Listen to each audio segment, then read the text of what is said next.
100 যুগ পর একটা বিয়েবাড়ির নিমন্ত্রণ পেয়েছিলাম, সেই 3টা থেকে রেডি হতে শুরু করে দিয়েছি। এখন 9টা বাজে, আমার রেডি হওয়া শেষ হয়নি। তারপরে এক এক করে আমার ছঙ্গপঙ্গকে সব রেডি করে দিচ্ছিলাম।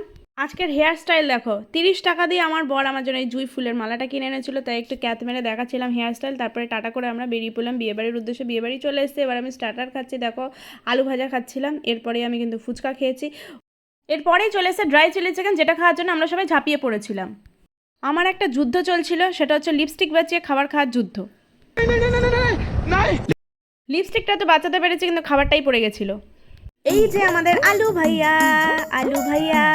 এতক্ষণ কিন্তু বরকনেকে দেখিনি, এত সব খেয়ে তারপরে এসেছি বরকনের সাথে দেখা করতে। ওরা যেন সবসময় ভালো থাকে, এটাই আশীর্বাদ করি। আমি কিন্তু আবার স্টার্টার আনার জন্য লাইনে দাঁড়িয়ে পড়েছি। আমাকে দিচ্ছিলই না, কেন আমাকে দিচ্ছিল না আমি জানি না। আমাকে মনে হয় আমি যতক্ষণ না হাত পাতবো ততক্ষণ আমাকে দেবে না। তারপরে আমি হাত পেতে নিয়ে ফেলেছি আমার স্টার্টার।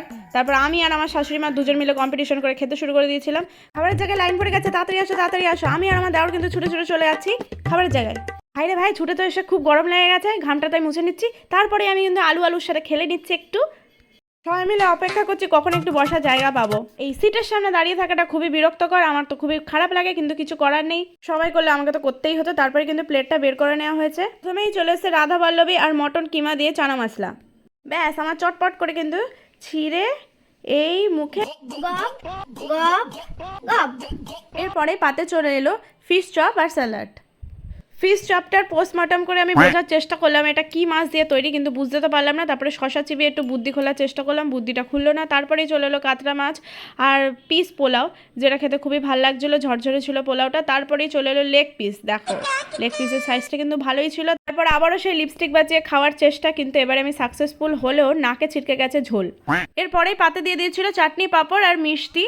রসগোল্লাটাকে আমি ভালোবেসে গ্রহণ করে মুখে গপ করে পুড়ে নিয়েছিলাম, আর সন্দেশটাকে আমি ত্যাগ করে আমার বরের পাতে তুলে দিয়েছিলাম। এরপরে আমার প্রিয় জিনিস আইসক্রিম চলে এসেছিলো, যেটা আমার খেতে ভীষণ ভাল লাগছিল। তারপরে খেয়ে দিয়ে আবার লাইন ঠেলে ঠেলে আমি নিচে চলে এসেছি, আর একটা হজমোলা নিয়ে আমি চললাম আমার বাড়ির পথে।